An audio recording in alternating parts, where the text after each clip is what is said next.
The thing about Yonsei International University was that it had a way of making you feel like you were living inside a luxury magazine spread that nobody actually asked to be in. The campus was absurd. Not regular university absurd, billionaire fever dream absurd.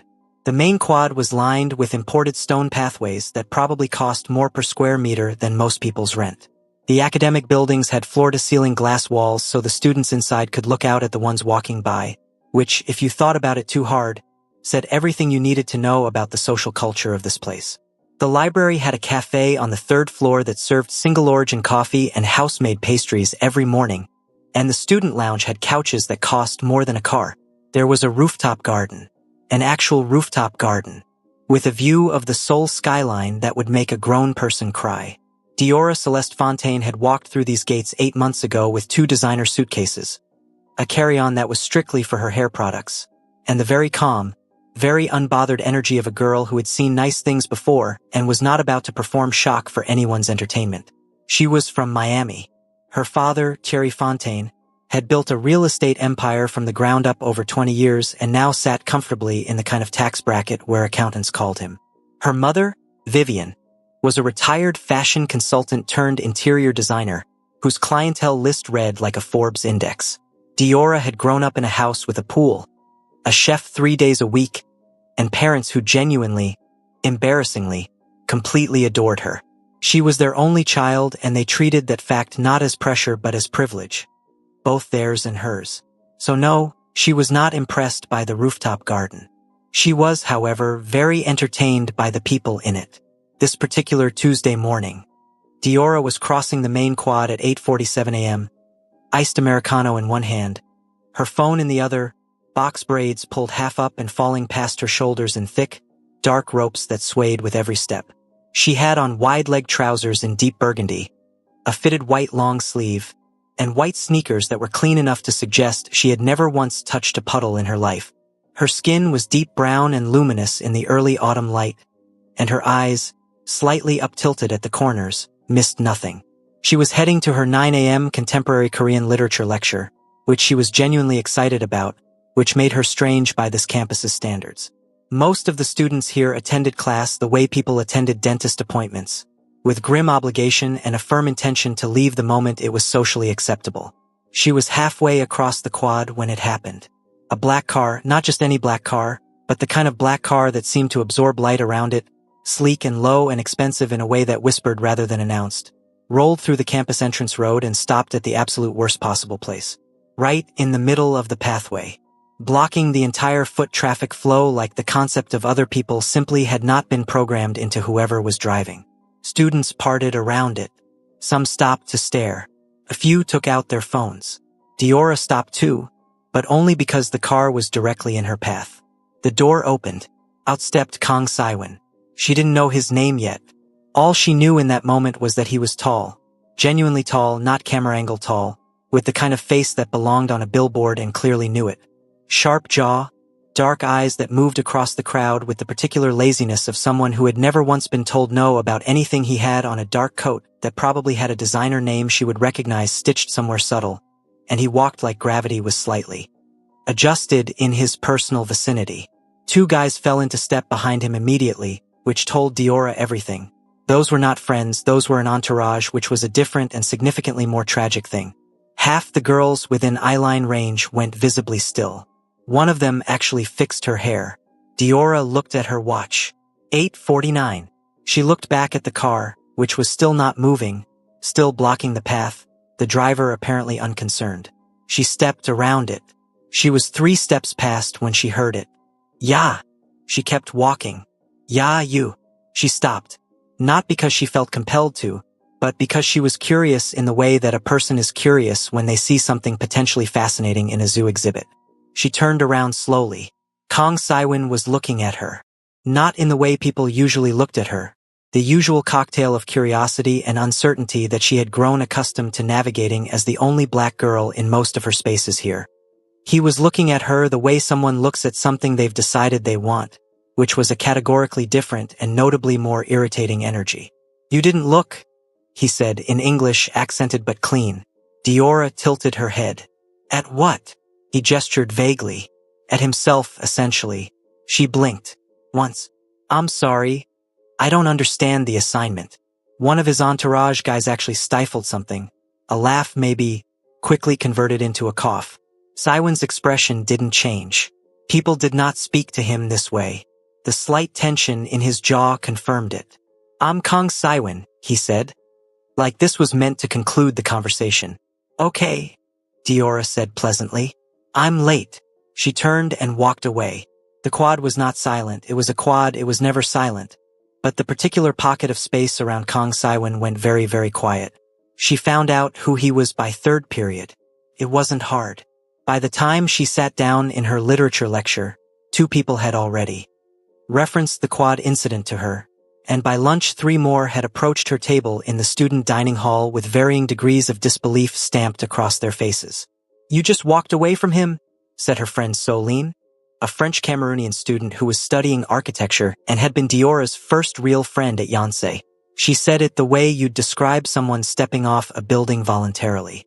You just turned around and walked away. I was late, Diora said, stabbing a piece of cucumber. Diora. Soline set down her chopsticks. That was Kang Saiwen. You said that already. His family. Soline lowered her voice instinctively, which Diora found theatrical and also adorable. His family owns half of Southern Seoul. His father is, there are rumors, okay, very serious rumors, about the kind of business the Kang family is actually in. Diora sipped her water. Okay. He has never once approached a girl on campus. They approach him. He looked directly at you and said his name and you said. Soline pressed her fingers to her temples. You said okay. That's a normal response to someone telling you their name, Soline. Not when it's that name. Diora put her fork down and looked at her friend with complete patience. If someone introduced themselves to me and expected me to dissolve on the spot because of who their daddy is, she said, I would be doing them a profound disservice by actually dissolving. You don't help people grow by performing for them. Soline stared at her for a long moment. You are either the bravest person I have ever met, she finally said, or you have absolutely no idea what you've just started. Diora picked her fork back up. It's not started anything. I went to class. The second encounter happened 4 days later and was entirely his fault. The campus had a study garden, a quieter outdoor space around the east side of the main academic building, with wooden tables and low hedges and a water feature. That produced a sound Diora's mother would have described as feng shui appropriate. It was where Diora came on Thursday afternoons between her 2 p.m. and 4 p.m. classes when the weather was agreeable, which in Seoul's early autumn, it still was. She had her laptop open, her notes spread, her braids twisted up into a high bun today, and a second iced coffee sweating gently beside her keyboard. She was in the middle of annotating a passage on Han Kang's narrative style when a shadow fell across her page. She did not look up. You're in my spot, said Kang Saiwen. Diora finished her annotation. Slowly. Then she looked up. Your name is on this bench? He looked at the bench. Obviously, no name. He looked back at her. I sit here, he said. Past tense or aspirational? She asked. Something moved across his face. Not quite irritation, more like recalibration. Like a system encountering an input it wasn't designed for. He pulled out the chair across from her and sat down. She raised both eyebrows. I didn't say you could sit. I didn't ask, he said simply. She looked back at her laptop. Interesting strategy. Very 2003 of you. Silence. Then, what does that mean? It means it's giving very specific energy from a time that has passed. Another silence. She could feel him looking at her with that recalibrating expression and she found it, privately, very funny. She kept her face neutral and kept typing. What are you studying? He asked finally. Korean literature. That seemed to surprise him slightly. Why? She looked up again. Why what? Why Korean literature? You're American. People study things that aren't from their country of origin, Diora said carefully, the way you'd explain gravity to someone who seemed confused by falling. It's called being interested in the world. You should try it sometime. His jaw did the thing again. The small tightening. She looked back at her screen. You're not scared of me, he said. came out less like an accusation, and more like a discovery, spoken slightly to himself. "Should I be?" she asked without looking up. He didn't answer. When she glanced up 30 seconds later, he was still sitting there, watching her with an expression she couldn't fully categorize. Somewhere between unsettled and fascinated, which, in her experience, were states that often arrive together. "I have a lot of work to do," she said pointedly. He stood up. Slowly, the way he did everything, like time was a resource that other people worried about. He straightened his coat. "I'll be back," he said. "I'll be here working," she replied cheerfully. "You can watch if that's what you're into." She heard one of his entourage, hovering nearby, make a very strangled sound. Kang Saiwin said nothing. He walked away. Diora smiled at her laptop screen, small and private, and went back to Hong Kong. By the end of the second week, she had learned 3 things about Kang Saiwin. 1. He was the undisputed social apex of Yonsei International. Not in the way that popular people in American high school movies were popular, all performative and loud. It was quieter than that, more structural. He sat at a specific table in the dining hall, and the tables around it arranged themselves according to proximity to him. He walked into rooms and conversations adjusted. He was not loud. He did not have to be. 2. He was, by all academic accounts, genuinely brilliant, which Diora found both annoying and interesting. He was studying business and finance and apparently had a mind for numbers that his professors discussed in the slightly resentful tones of people watching someone be effortlessly good at the thing they had spent decades laboring over. 3. He had started finding reasons to be wherever she was. Not in a dramatic way. In a very calculated, very low-key way that she suspected was designed to not look like what it was. He appeared at the campus cafe at the same time she did on Monday mornings. He had somehow acquired a library carrel on the same floor she used on Wednesdays. He was not hovering. He was not following. He was simply, consistently, geometrically nearby. She mentioned this to Solene on Friday over dinner. Solene put her hand flat on the table like she was stabilizing herself. "Diora, he is pursuing you." "I know what he's doing," Diora said. And Diora drank her tea. "And I find it fascinating that a man who has never had to try anything in his entire life is now trying something. I want to see how far he gets before he realizes he's going to have to completely rebuild his whole personality." Solene looked at her with a kind of reverent, slightly terrified awe. "You are a different kind of human being." "I'm just not bored," Diora said simply.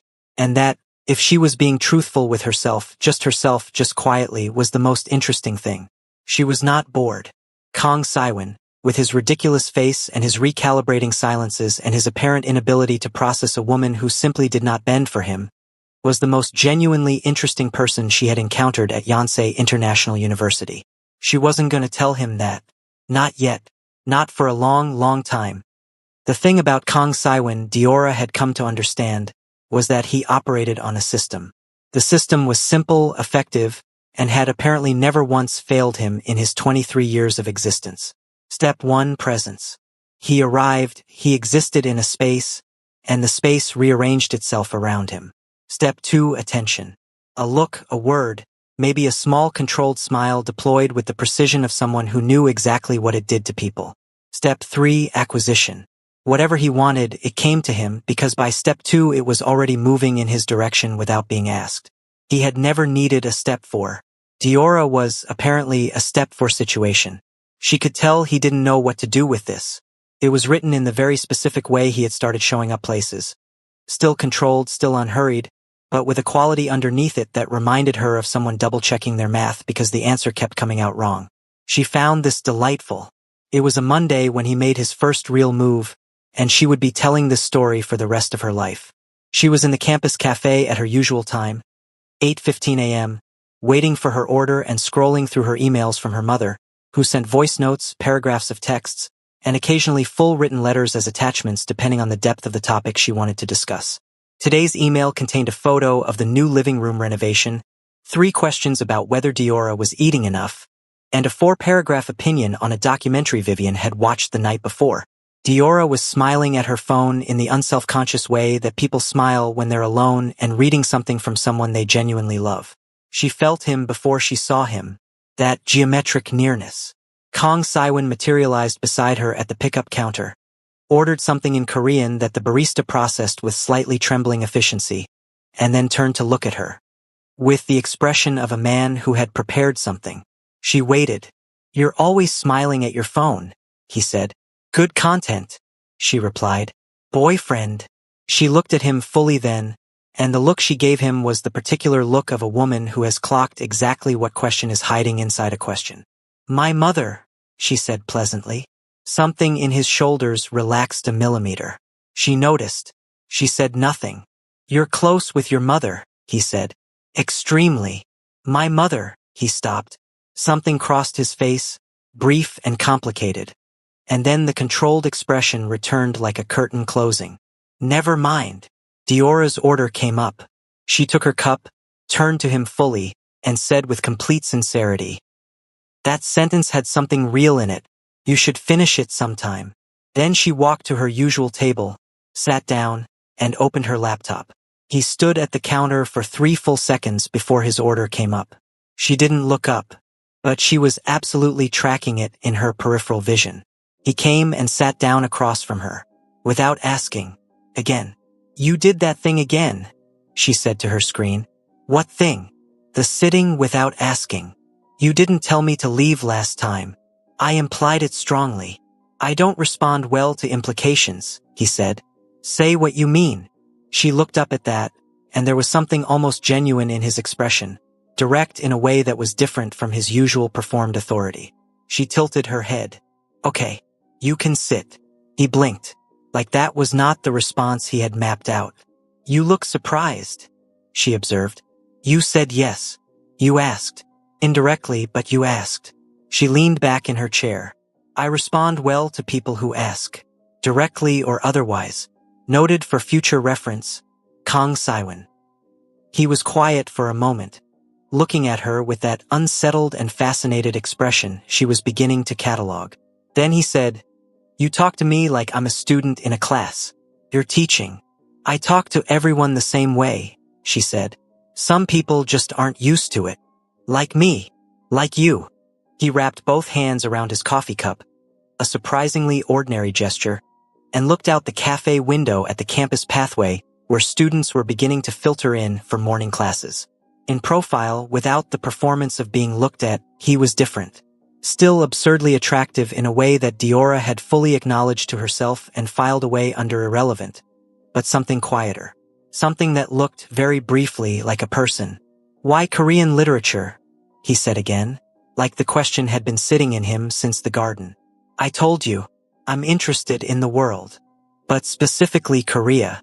Specifically here." She considered how much to give him and decided on the truth because she found lying exhausting and unnecessary. "My parents gave me a list of universities when I was 16. The best international programs, 10 schools, 7 countries. I spent a year researching them and Korea kept coming back as the answer. The culture, the language, the literary tradition. There's something in Korean storytelling that's emotionally specific in a way I hadn't found elsewhere. The way grief and love are written here." She paused. "Also, Seoul has incredible food, and my mother said if I was going to go far away, I needed to at least go somewhere with good food." He laughed. It was short and surprised out of him, not performed, not the controlled social smile she'd seen him deploy at a distance. A real laugh, slightly unprepared, that made him look about 4 years younger. Diora looked at him with calm triumph. "What?" he said, catching her expression. "Nothing," she said innocently. "Just noting that you have a real laugh somewhere under all that." He straightened. The performance came back, but slower this time, like it was having trouble finding its footing. "I laugh. You do a thing with your mouth that functions socially." "As a laugh," she said thoughtfully. "What just happened was different." "You're extremely strange," he said. "Thank you," she said warmly.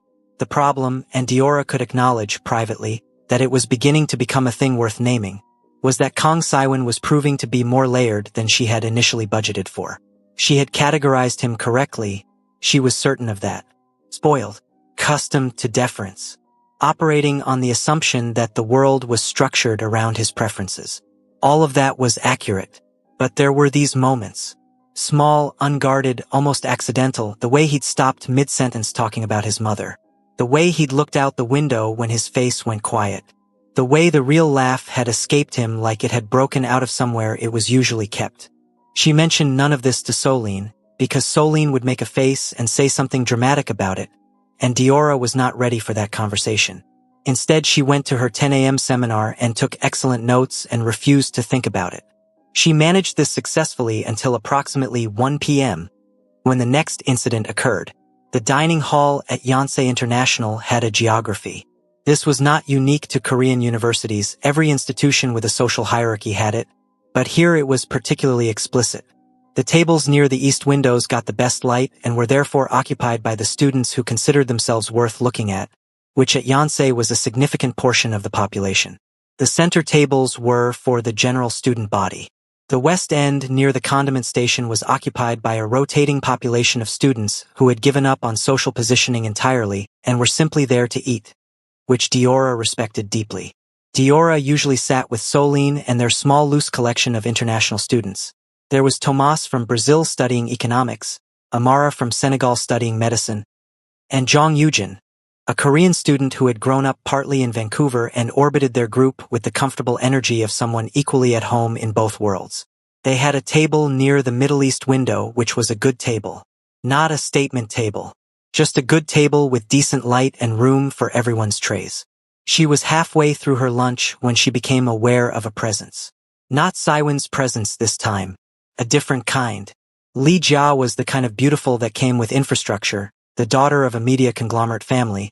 She had the particular confidence of someone who had been told they were exceptional so consistently that it had calcified into fact inside her.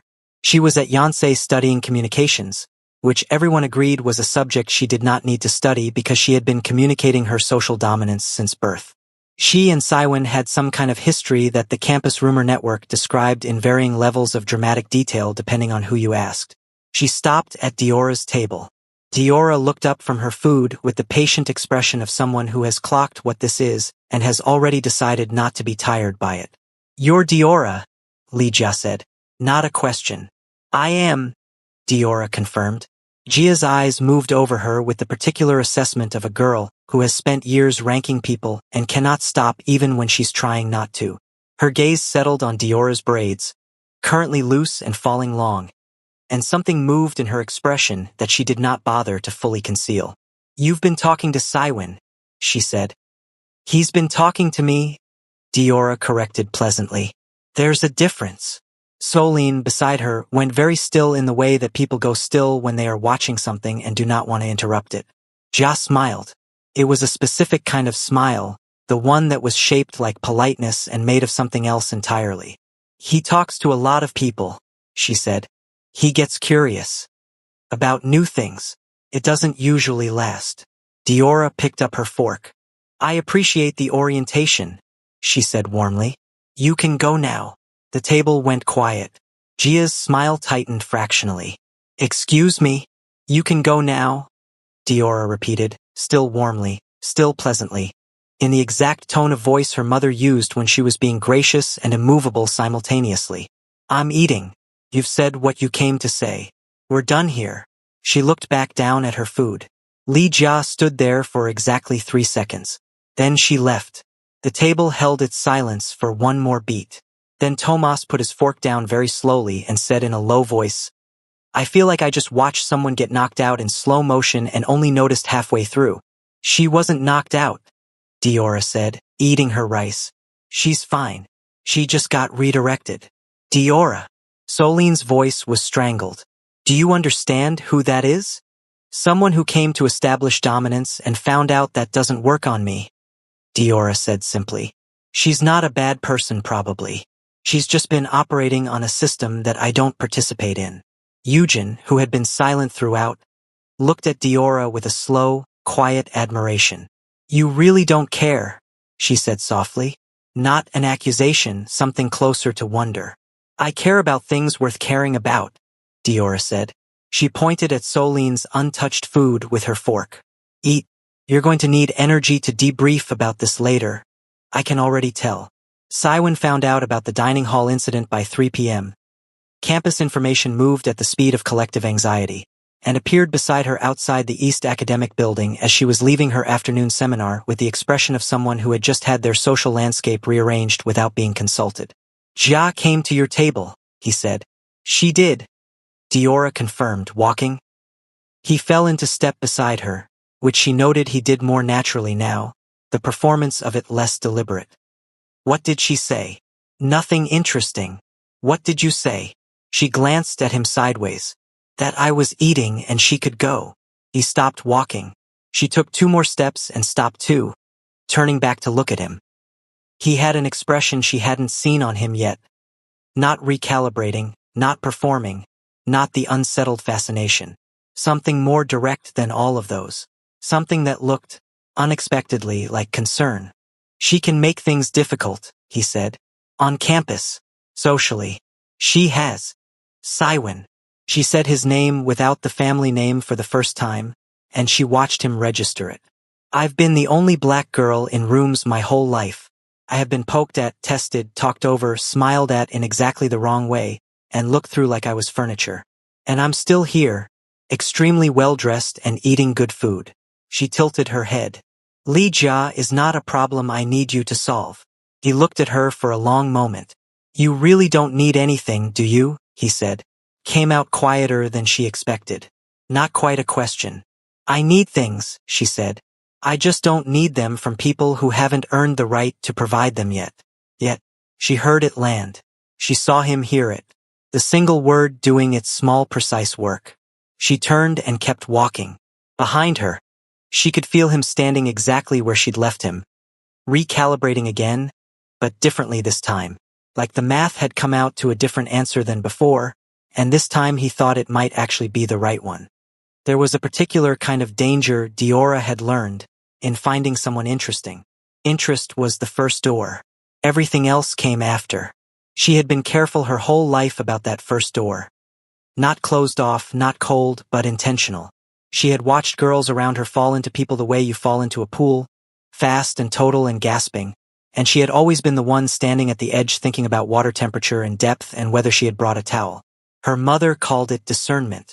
Her father called it good sense. Diora called it knowing that she was the kind of person who, once she was in something, was fully in it, and so the entry point required serious consideration. Kang Saiwen was becoming a serious consideration. She didn't announce this to herself with any drama.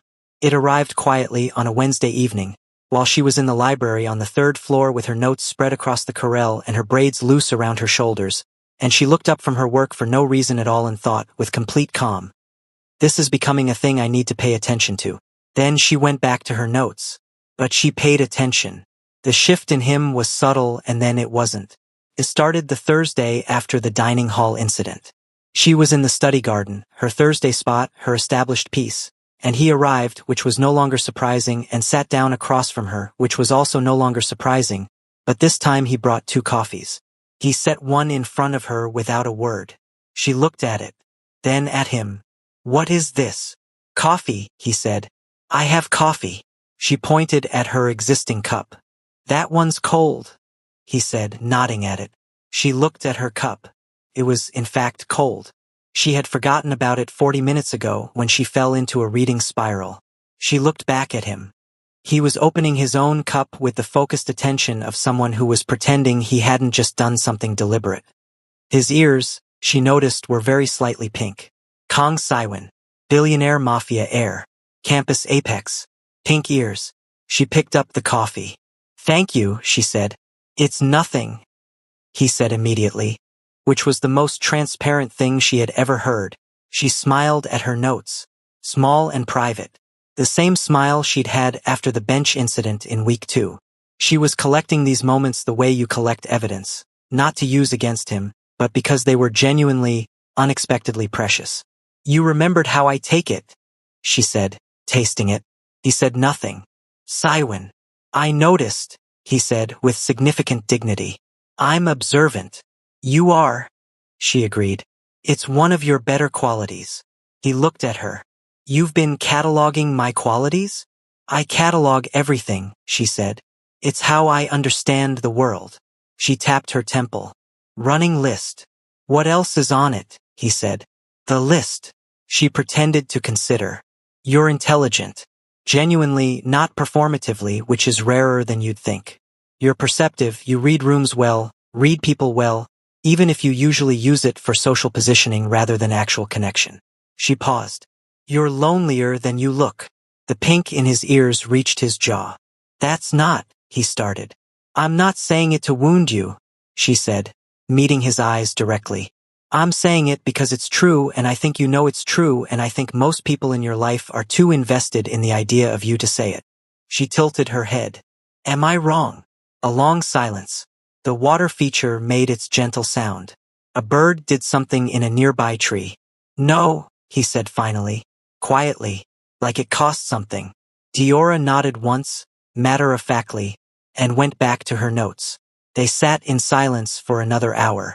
It was the most comfortable silence she had experienced at Yonsei, which was information she filed carefully away. The thing she had not anticipated was the campaign. Not a campaign in the aggressive, entitled way she had half expected from a person of his background and habit. Not flowers sent to her dorm room or public gestures designed to make her feel obligated. It was more specific than that. More targeted. More. And this was the word she kept arriving at against her preferences, more thoughtful. He found out, through what intelligence network she didn't want to fully examine, that she had been trying to get tickets to a contemporary Korean poetry reading at a cultural center in Hongdae that had sold out in 11 minutes online. He mentioned it once, casually, and 3 days later sent her a message. The first time he had messaged her directly, her number apparently acquired through means she suspected involved Eugen and mild social engineering. With a screenshot of 2 tickets, no comment, no explanation. She stared at her phone for 30 seconds. Then she typed back. How? He replied, I know people. She typed. That's either impressive or alarming. He replied, both. She sent back a single punctuation mark, a period which she knew he would have to sit with, and then she went and told Solene, who gripped her arm with both hands and said Diora, at a volume that earned them a look from their dormitory neighbor. She went to the poetry reading. She did not invite him. She went with Solene and had a genuinely transcendent evening and sent him a voice note walking home afterward describing one of the poems in detail, which she knew was more than he expected to receive and less than he wanted, and which she calculated was exactly right. He listened to it 3 times. She didn't know this, but she would later. What she also didn't anticipate was his friends. Saiwon's entourage, observed from a distance, had always read to her as furniture. Present, arranged around him, functional. Up close they turned out to be people, which, again, she should have predicted but had been operating on insufficient data. Baek Juno was the taller of the 2 regulars, broad-shouldered and quiet with a dry humor that surfaced in single sentences so understated you almost missed them. Han Ryusei was half Korean, half Japanese, studied architecture, and talked with his hands in a way that contrasted entertainingly with the measured energy the group usually projected. They both attached themselves to her presence with Saiwon in the slightly wary, slightly fascinated way of people who had watched someone hand their friend an experience he had never had before. Juno said to her, the first time they were properly introduced, he talked about the bench thing for a week. Saiwon, beside him, said Juno, in a tone that contained an entire paragraph. He told you to say that, didn't he? Diora said to Juno. Juno's face remained perfectly neutral. I volunteered. Ryusei, on Saiwon's other side, said in a low voice, he absolutely did not volunteer, and then walked away at a pace that suggested he was removing himself from the consequences. Saiwon looked at Diora with the expression of a man whose support system had just defected. Your friends are honest, she told him. Protect that. I'm reconsidering the whole thing, he said. You're not, she said. He wasn't. The moment things shifted, really shifted, not just the slow gathering pressure of weeks but an actual seismic event, happened on a Friday night and involved rain, a convenience store, and Kang Saiwon saying something true. The rain started while they were walking back from a campus event. A film screening that the International Student Association had organized that Diora had attended with Solene, who had left early with Tomas for reasons that Diora was choosing not to examine. Saiwon had been at the screening, which was either coincidence or wasn't, and they had ended up leaving at the same time, which led to walking in the same direction, which nobody officially acknowledged as a thing they were doing. The rain came fast and serious the way Seoul autumn rain sometimes did. Not a warning, just suddenly a full event. They ducked into the nearest convenience store and stood just inside the entrance, Diora shaking water off her braids, Cywin pushing wet hair off his forehead, both of them breathing slightly from the sprint. She looked at him. His expensive coat was dark with rain at the shoulders. There was a drop of water on his jaw. He looked, for once, completely unprepared for something. She laughed. Not at him, not exactly. Just at the situation, at the rain, at the two of them standing in a fluorescent-lit convenience store dripping on the floor mat. It was the kind of laugh that just came out, bright and unguarded. He looked at her laughing and something happened in his face. Something she didn't have a file for yet. "You're wet," he said. "Extremely," she agreed, still smiling. She pushed her braids back over her shoulder and went deeper into the store, grabbing a small towel from a shelf with the automatic practicality of a person who knows how to handle a situation. She tossed one to him without looking. He caught it. They stood in the snack aisle while the rain hammered the window. She ate a triangle kimbap. He stood beside her with his towel around his neck like an athlete and did not eat anything, just watched her with that expression. "You're staring," she said. "I'm looking," he said. "What's the difference?" "Staring is unconscious," he said. "I'm doing it on purpose." She looked at him sideways. "That's actually a smooth thing to say. I'm mildly impressed." "Mildly," he repeated. "Don't push it." He was quiet for a moment. Outside, the rain made its noise. The convenience store hummed. A bored employee reorganized something at the counter. "Diora," he said. Something about how he said her name made her go still. He had said it before, a handful of times, but never quite like that. Never with that weight in it, like it mattered that the word was specifically her name and not any other. She looked at him. "I don't know how to do this," he said. Simply, without the performance. Just a person saying a true thing. I haven't before wanted to know someone like this. I've wanted things, people, but not." He stopped. His jaw moved. "Not this." The fluorescent light was not romantic. The floor mat was damp. Someone's phone was going off near the refrigerated drinks. None of this was the setting for something important. It was anyway. "What is this?" she said carefully. "I don't know yet," he said. "But it's something I don't want to perform. And I don't know any other way." He met her eyes. "You've been the only person in years who made me feel like the way I usually operate is." He searched for the word. "Insufficient," she offered quietly. "Yes," he said, like she'd named something he'd been carrying. She was quiet for a moment. Outside, the rain was beginning to soften. This was the door she understood. This specific moment. Him standing in a convenience store with a towel around his neck saying a true thing badly, which was somehow more effective than anything polished could have been. She had thought about water temperature and depth. She had brought a towel. "I'm not easy," she said. "Not a warning, an orientation. Not because I'm difficult, because I know what I'm worth, and I need someone who knows it too. Not just someone who thinks I'm interesting because I didn't fall over when they said their name." "I know," he said. "You don't yet," she said. "But I think you're capable of knowing. That's different from most people." She paused. "That's actually a lot." He exhaled. Small and slow, like something had been released.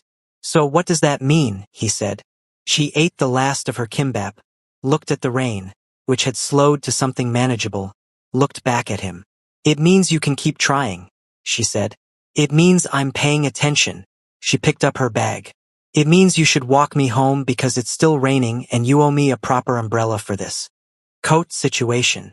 He looked down at her coat. Then he looked up at her with something in his expression that was new in his catalog. Softer than anything she'd seen on him, and more genuine than all of it. "I have one," he said. "In the car."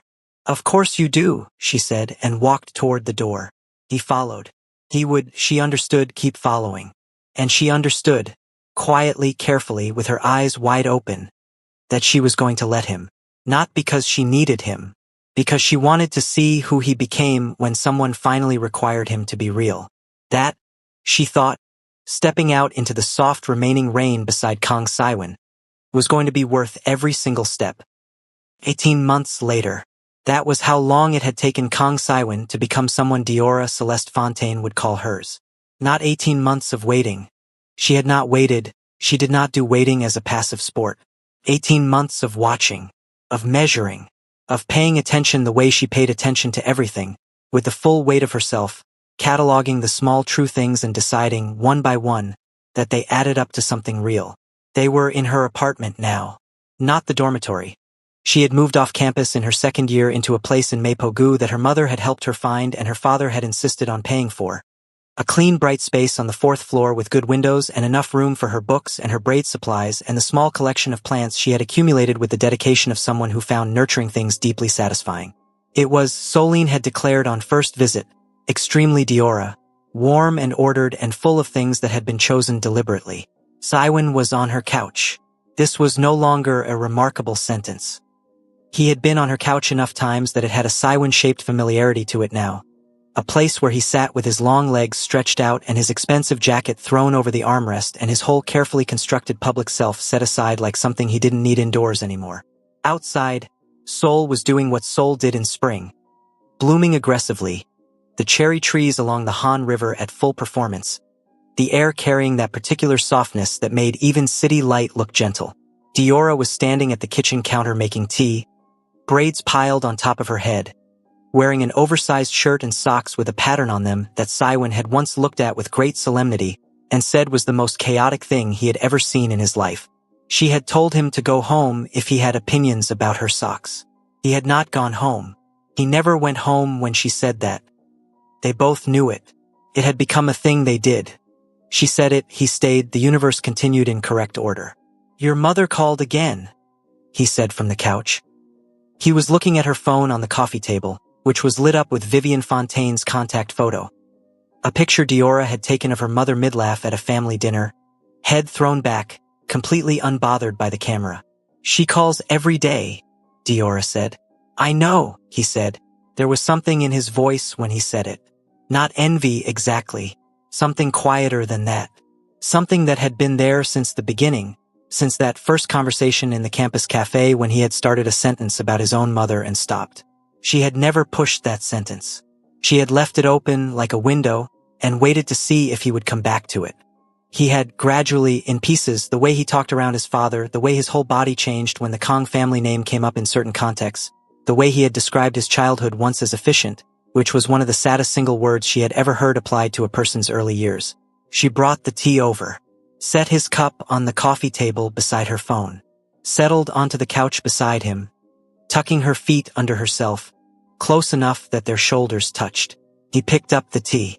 He had learned how she made it, how she made his specifically slightly stronger, less sweet, and he drank it without comment the way you drink something that has become familiar and good. "I've been thinking," he said. "Dangerous," she said. He looked at her sideways with the expression that meant he was trying not to smile and losing. That expression was one of her favorites in the catalog. She had never told him that either. "About what?" she said. "Next year." He looked at his cup. "After graduation." She was quiet, listening. "My father expects me to come back into the family business," he said. The word business carried its usual weight, the thing that didn't get named directly, the thing that Diora had understood from month 3 and had never made him perform an explanation of. "Full-time. Based in Busan." "I know," she said. "I've been thinking," he said again, "that I don't want to do that." She turned to look at him. He was still looking at his cup, but his jaw had the set of someone who had been holding something and was deciding to put it down. "I've been thinking," he said, "that there are things I want more than what was decided for me before I was old enough to decide anything." He looked up then at her. Direct. The way he had learned to be direct with her, slowly and then all at once. "You asked me once who I was going to become when someone required me to be real." She had said that to Soline, not to him. "I didn't say that to you," she said carefully. "Eugen told me," he said without any shame. "Months ago." She made a mental note about Eugen. Not an angry one, just a note. "And?" she said. "And I've been working on the answer," he said. "I think I know it now." He set his cup down, turned toward her fully. "I want to build something, legitimately, my own, not the inheritance, not the expectation. Something I chose." He paused. "I want to study for another year." There's a business program, a clean one, in Seoul. I've already looked into it. She looked at him. You already looked into it. Months ago, he said. Saiwon. Her voice was steady, but something in her chest was doing something warm and inconvenient. Were you building a plan quietly this whole time? I learned from the best, he said simply. She stared at him. He looked back at her with the patience of someone who had learned, painstakingly, how to hold space for her silences instead of filling them with performance. That had taken 4 months. She remembered the exact conversation where it had clicked for him. A late night on the same couch when she had said, sometimes I need to think before I respond. And that's not a door closing. It's a door staying open, and he had nodded slowly and visibly filed it. He had not interrupted her silences since. There's something else, he said. Say it. I want you to not make any major decisions about after graduation, he said. Before we talk about them. Together. He held her gaze. I'm not telling you what to decide. I'm asking to be in the conversation. The distinction. She felt it. She had taught him that distinction, actually, the difference between asking to be included and expecting to be deferred to, and the fact that he had not only learned it but was now deploying it correctly, in the most significant conversation they had had, meant something so large she needed a moment to let it settle. My parents want me to come home for summer, she said. I know. They've been asking about you, she said. Specifically. By name. My mother has opinions. Something moved in his expression. Something careful and wanting. What kind of opinions? The good kind, Diora said. She said, and I'm quoting directly, any man who sends my daughter to a sold-out poetry reading without making it about himself has the right instincts. She paused. My father said less but meant more. He said he'd like to meet you. Kang Saiwon, who had negotiated rooms with men who ran empires, who had walked into spaces designed to intimidate and emerged unruffled, looked genuinely, quietly terrified. She let him sit in that for exactly 3 seconds. They're going to love you, she said. Not because you're Kang Saiwon, because of who you've been becoming. She held his gaze. I've been watching, remember? I have a running list. What does it say now? He said. His voice was different. Lower, stripped of everything that wasn't real. The list, she considered. Outside, a breeze moved through the window she'd left open, carrying the spring air, the city sounds, the distant softness of everything in bloom. It says, she said carefully, that you are one of the most genuinely intelligent people I have ever met. That you are capable of a loyalty that most people in your position never develop because nobody ever required it of them. That you are learning still how to be soft, and that you choose to keep learning even when it's uncomfortable, which is not a small thing. She paused. It says that the laugh you keep under everything is one of my favorite sounds. It says that you remembered how I take my coffee before you had any reason to, and that you brought it anyway because you were paying attention even then. She looked at him steadily. It says that you are worth what I paid attention to. He was quiet for a long time. When he spoke, his voice was very careful, like someone carrying something they didn't want to drop. Diora. I love you, he said, the first time. Simple and direct and completely without performance. The way he said the things that were most true, badly and honestly, and with his whole self visible. I have for a long time. I didn't have the language for it before because nobody taught me what it was supposed to feel like when it was real. He exhaled slowly. It feels like this. Like being required to be real and wanting to be. Like the list. Like the coffee. Like not going home when you tell me to. He paused. Like this being home. The warm, inconvenient thing in her chest was no longer inconvenient. She leaned forward and took his face in both her hands, warm and steady, her thumbs at his jaw, and she looked at him the way she had been looking at him from the beginning, with everything, missing nothing. Kang Saiwon, she said. Yeah, he said softly. I love you too, she said. I have for a while. I was waiting until you knew how to hold it. He closed his eyes briefly. When he opened them, they were clear and present and completely his. Do I know how now? He asked. She smiled. Small and private and then not private at all. Full and warm and entirely for him. You're getting there, she said. He laughed. The real one. The one she'd first heard in a campus cafe over a story about her mother. The one that made him look 4 years younger and completely himself. She leaned in and kissed him. An outside soul bloomed in every direction, extravagant and unhurried, like something that had always known it was going to arrive. Some people come into your life and make you feel like the world is arranged around you. Diora Celeste Fontaine had not needed that. She had needed someone who would sit across from her and be real. Kang Saiwen, in the end, had given her exactly that. And she, in the end, had given him something no one else ever had. The experience of being truly known. And staying anyway, especially because of it. Hello besties, in this story we learned that the most powerful thing Diora did wasn't trusting him, it was simply refused to perform smallness in spaces that expected it. In real life, you don't have to shrink to make people comfortable. The right ones will rise to meet you, the wrong ones will tell on themselves trying. Thank you so much for watching. Kindly like, subscribe and share.